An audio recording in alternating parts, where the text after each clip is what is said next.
She was already shouting when I reached the lake. "Turn that valve back on right now."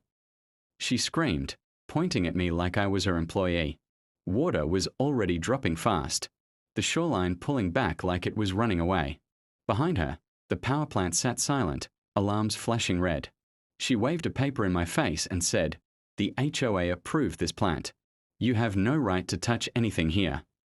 I looked past her at the empty docks, the exposed mud, the intake pipe sucking air, and I stayed calm, very calm, because while she was yelling, her engineers were panicking. One of them whispered, If the water drops another foot, the turbines shut down." She snapped back, "Then arrest him," and turned to the cop she had called, smiling like she'd already won. I held up my phone, still recording, and said quietly, "You might want to listen before you do anything, because this lake isn't HOA property." One officer stepped closer and asked me whose land this was. Karen cut in fast, "HOA controlled since 2009. His sabotaging community. Power." I didn't argue. I just handed the officer a folded document, still wet at the edges.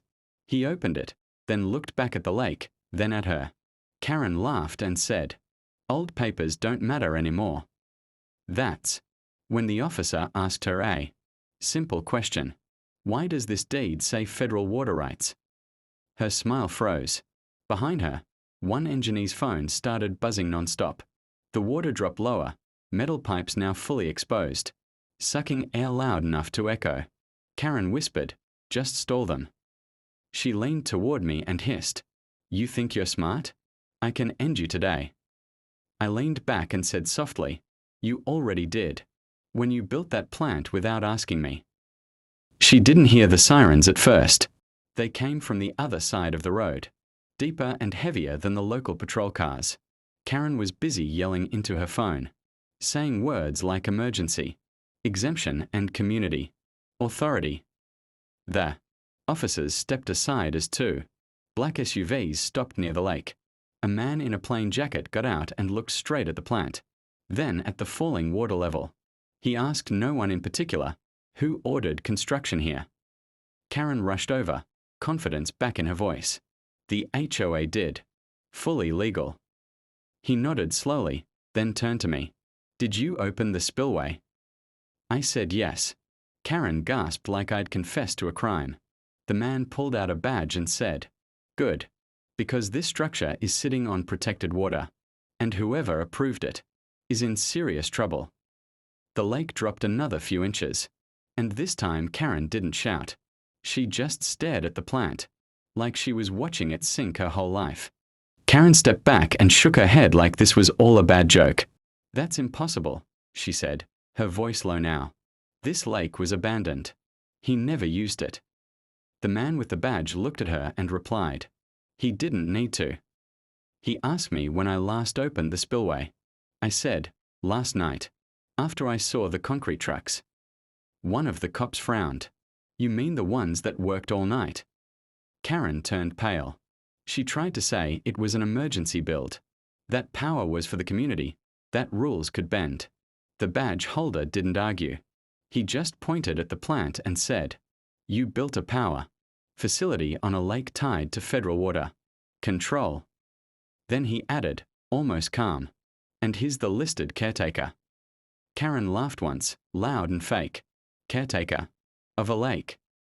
I finally looked at her and said, "I didn't drain it to hurt anyone. I drained it because I was trained to shut things down. Safely." That's when one of the engineers whispered. She never filed the permits. The wind picked up and carried that whisper straight through the group. Karen spun on the engineer like a switch flipped. "You were told to handle it," she snapped. He backed away, hand shaking. The man with the badge pulled out a tablet and scrolled, slow and quiet. No permits. No environmental review. No emergency order. He looked at Karen and asked, "Did you threaten this man to keep the water on?" She opened her mouth, then closed it. One of the officers spoke up. We have a recording." Karen's head jerked toward me. I lifted my phone a little higher. She took a step forward and said, "That's illegal." The officer replied, "Not in this state." The lake dropped again, and the plant let out a deep metal groan before going silent. The badge holder nodded once. "Shut it down completely." Karen whispered, "You can't do this to me." I said, almost to myself, "I didn't. You did it when you ignored the land." Karen tried one last move. She straightened her jacket and said, "I know people. This won't stick." The badge holder didn't even look at her. He handed the tablet to the officer, then turned to the cops she had called earlier. She filed a false report. She claimed sabotage. Karen snapped, "He drained a lake overnight." I answered before anyone else could. "A lake I'm legally responsible for. And I warned you 3 times." One officer clicked. The cuffs open and asked her to turn around. She laughed again, but her hands were shaking now. "This is harassment," she said. The officer replied, "No. This is trespassing, false reporting, and abuse of authority." As they moved her away, the engineer finally spoke out loud. "She told us to build fast, said the owner was nobody." I watched the water settle low and quiet and said, the line that made everyone stop. Funny how nobody owned the one thing she needed most. By sunset, the lake was calm again, lower but safe. The plant stood dead and useless, like it knew it didn't belong there. Karen sat in the back of the cruiser, staring straight ahead, still whispering that this wasn't over. The badge holder walked up to me and said, "You did everything right. You protected the water." I nodded and watched my kids, skipping stones near the shore, finally relaxed. One of the cops shook his head and said, "She thought power meant control." I smiled a little and replied, "Power means knowing when to stop." As the cruisers drove off, the wind moved across the empty lakebed and I thought about how close it all came. I didn't drain the lake to win. I drained it to remind them of one thing. You can build anything you want, but if you ignore the land always fights back. The next morning, news vans lined the road like they'd been waiting for this story their whole lives. The headline wasn't about me. It was about the HOA. Illegal build. Abuse of power. Federal investigation. Karen's name was everywhere. By noon, the board resigned. By evening, the plant was ordered to be removed piece by piece. A man from the county shook my hand and said, "Most people would have backed down." I looked at the lake, slowly filling again, and said, "Most people don't think someone like me owns anything." He nodded because he understood. As the water returned, so did the birds, the boats, the quiet. I stood there with my family and felt something heavy lift off my chest. They tried to take my land. They tried to scare me. But in the end, all they proved was this. You can threaten a man, you can lie about him, but you can't steal what the law already put in his name. Weeks later, I got a letter in the mail with no return address.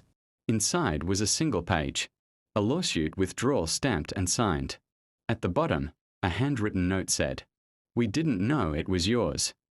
I laughed, folded it, and tossed it away. That same evening, I opened the valve just enough to let the lake rise to its old line. Neighbors came out, quiet this time, watching the water come back. One of them asked if I was scared it could happen again. I looked at the lake and said, "Let them try."